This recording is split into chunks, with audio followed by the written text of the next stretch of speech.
ओम शांति। 12 मई 2025 बाबा का साकार मुरली। मीठे बच्चे धंधा आदि करते भी सदा अपनी गॉडली स्टूडेंट लाइफ और स्टडी याद रखो। स्वयं भगवान हमको पढ़ाते हैं, इस नशे में रहो। प्रश्न: जिन बच्चों को ज्ञान अमृत हजम करना आता है उनकी निशानी क्या होगी? उत्तर: उन्हें सदा रूहानी नशा चढ़ा रहेगा और उस नशे के आधार पर सबका कल्याण करते रहेंगे। कल्याण करने के सिवाय दूसरी कोई बात करना भी उन्हें अच्छा नहीं लगेगा। कांटों को बनाने की ही सेवा में बिजी रहेंगे। ओम शांति। अब तुम बच्चे यहाँ बैठे हो और यह भी जानते हो कि अभी हम पाठधारी हैं। 84 जन्मों का चक्र पूरा किया है।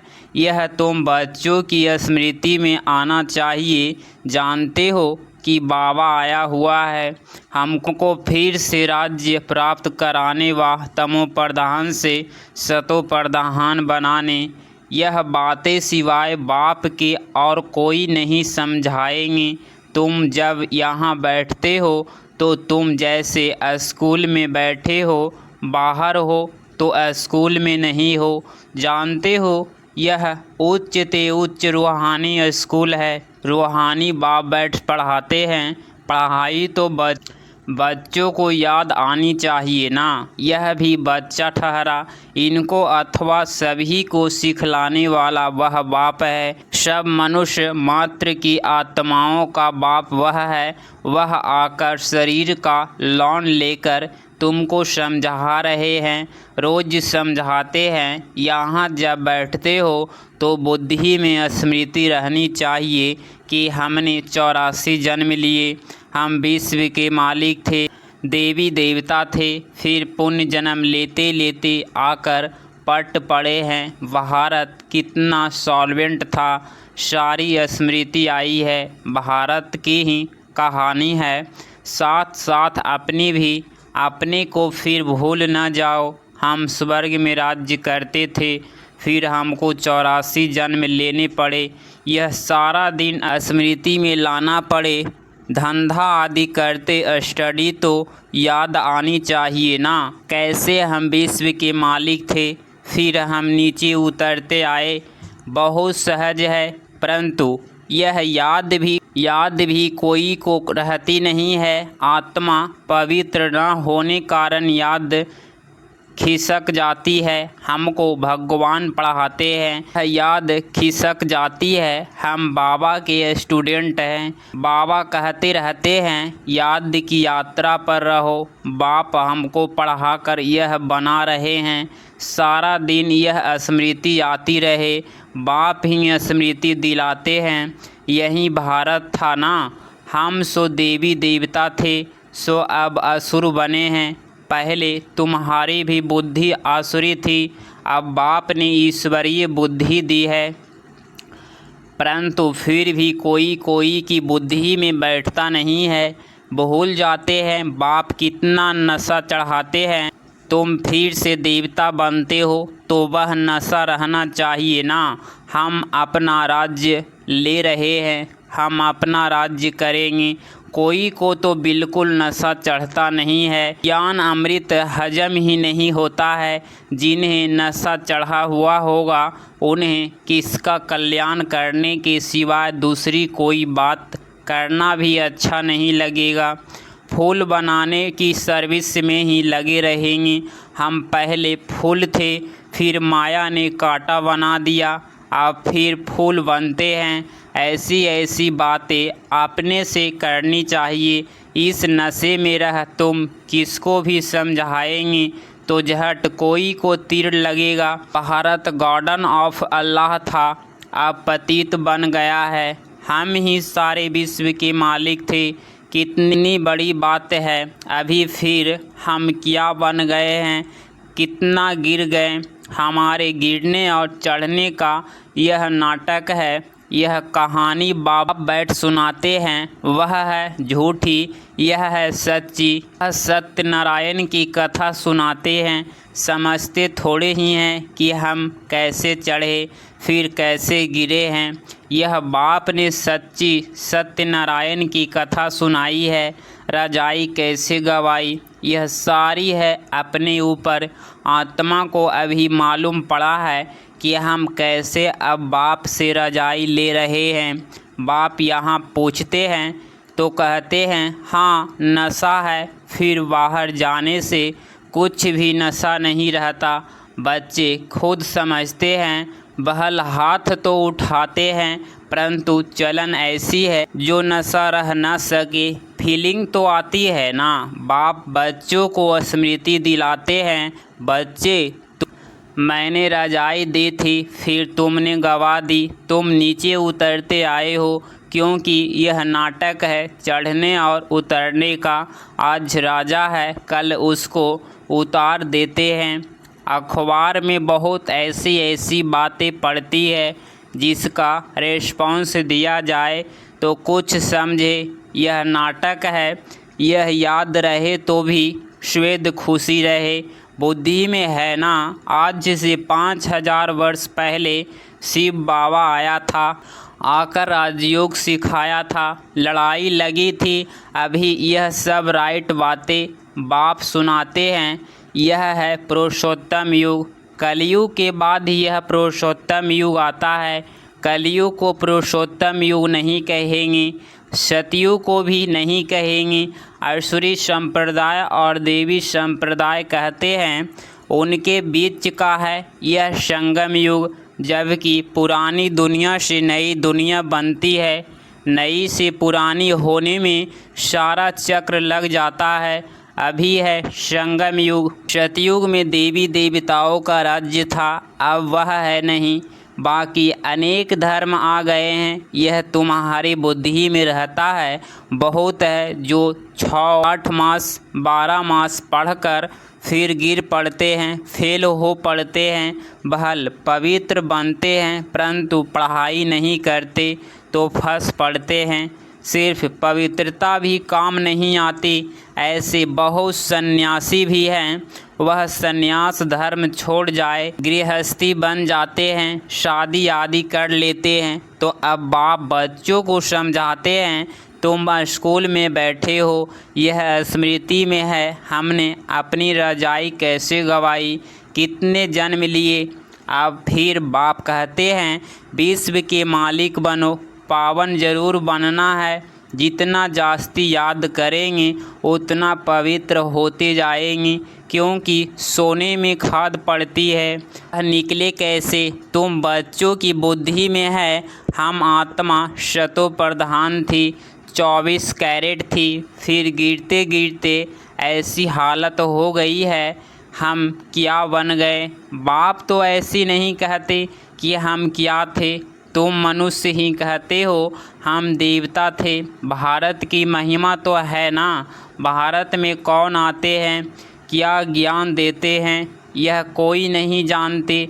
यह तो पता होना चाहिए ना कि रिवरेटर कब आते हैं। भारत प्राचीन गाया जाता है तो ज़रूर भारत में ही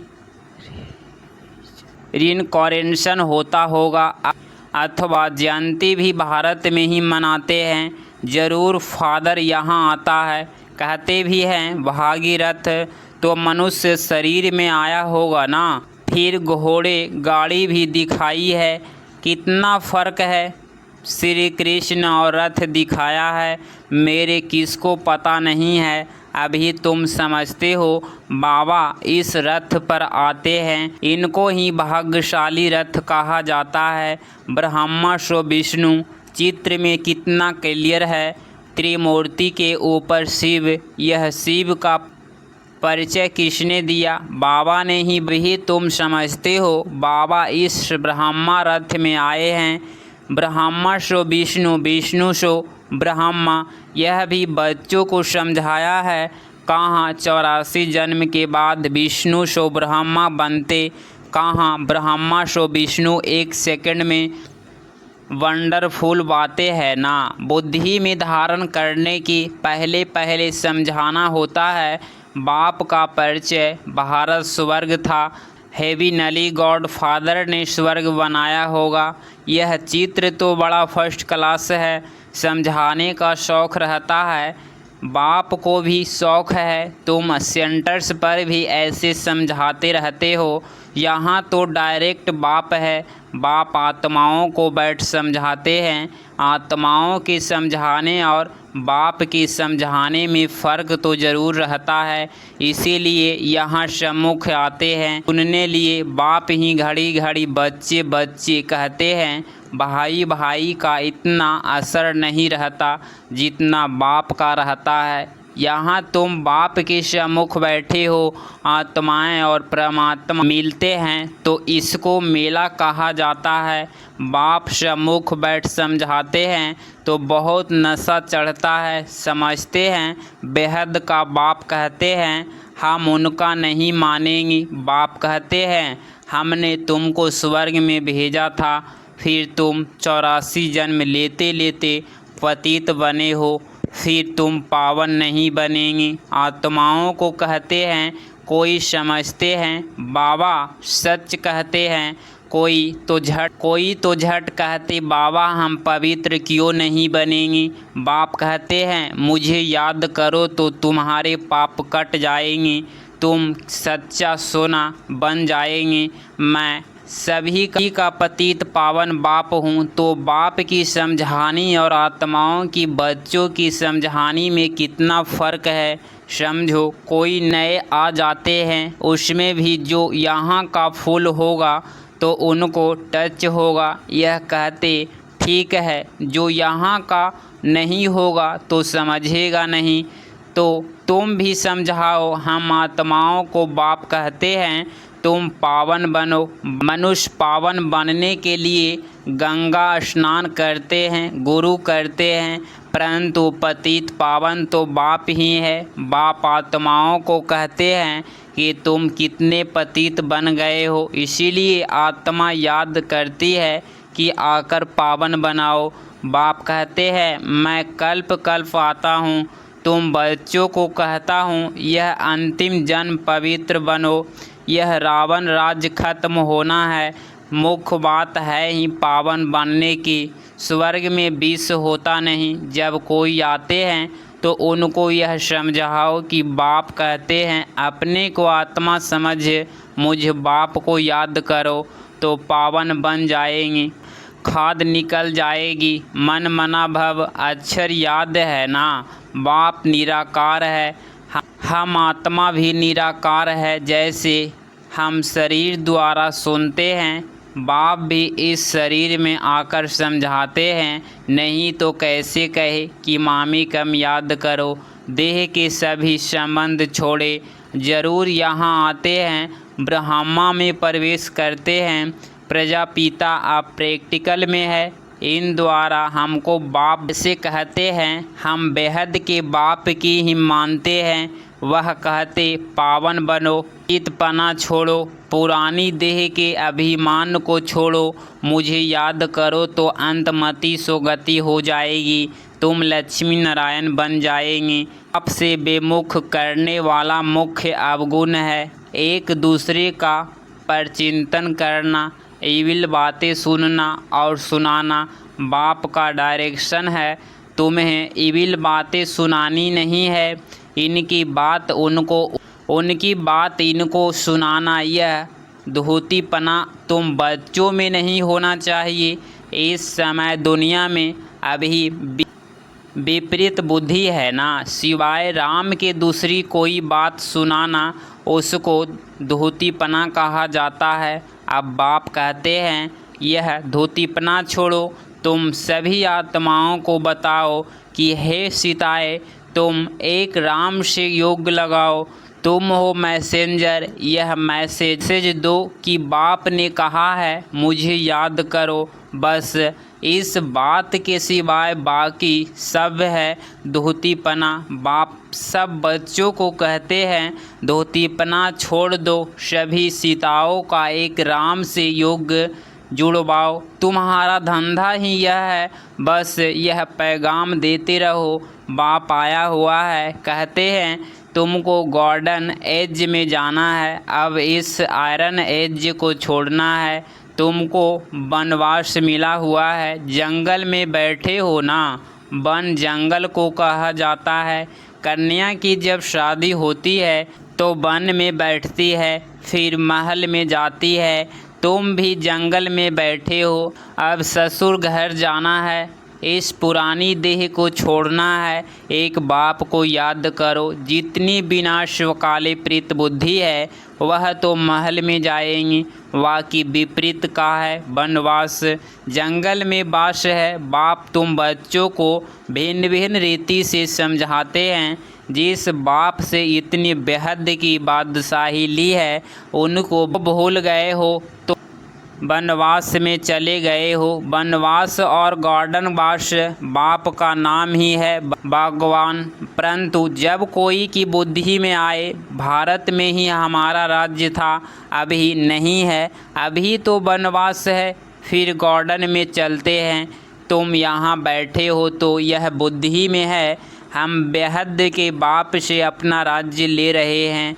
बाप कहते हैं मेरे साथ प्रीत रखो, फिर भी भूल जाते हैं। बाप उल्हना देते हैं, मुझ बाप को कहाँ तक भूलते रहेंगे, फिर गार्डन एज में कैसे जाएंगे। अपने से पूछो हम कितना समय बाबा की याद करते हैं। हम जैसे कि याद की अग्नि में पड़े हैं, जिससे विकर्म विनाश होते हैं।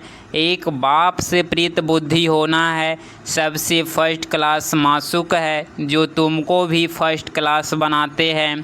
कहाँ थर्ड क्लास में बकड़िया मिस्टर ट्रेवर, कहाँ एयर कंडीशन में, कितना फ़र्क है। यह सब विचार सागर मंथन करना है तो तुमको मज़ा आएगा। यह बाबा भी कहते हैं, मैं भी बाबा को याद करने लिए बहुत माथा मारता हूँ, सारा दिन ख्यालात चलती रहती है।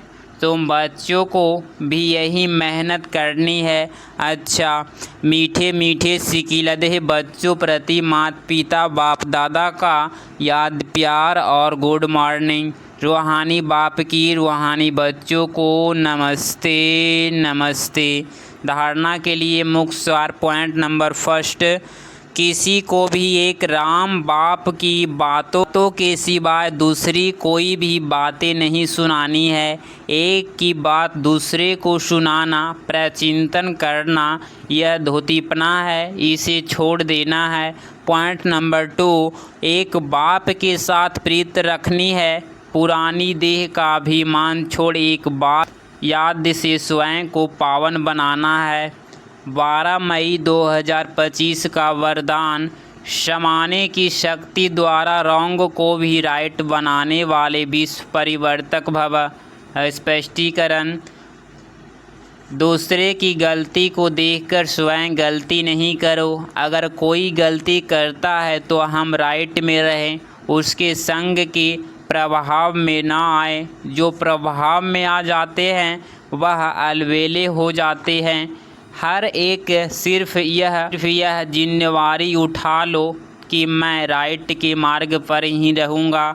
अगर दूसरा रॉन्ग रहता है तो उस समय सामने की शक्ति यूज करो। किसी की गलती को नोट करने के बजाय उसको सहयोग का नोट दो, यथार्थ सहयोग से भरपूर कर दो, तो विश्व परिवर्तक का कार्य सहज ही हो जाएगा। स्लोगन, निरंतर योगी बनना है तो हद की मैं और मेरेपन को बेहद में परिवर्तन करो। अव्यक्त इशारे, रूहानी रोएट्री प्योरिटी की पर्सनालिटी धारण करो। वर्तमान समय के परमान फरिश्तेपन की संपूर्ण आशा भी अति सूक्ष्म होती जाती है। सिर्फ ब्रह्मचारी बनना ही पवित्रता नहीं, लेकिन ब्रह्मचारी के साथ ब्रह्मा बाप के हर कर्म रूपी कदम पर कदम रखने वाले ब्रह्मचारी बनो। अगर इस चैनल पे आप डेली मुरली क्लास सुन रहे हैं तो चैनल को प्लीज़ सब्सक्राइब करें और नोटिफिकेशन ऑल पे क्लिक करें। मिलते हैं अगली मुरली क्लास में। ओम शांति।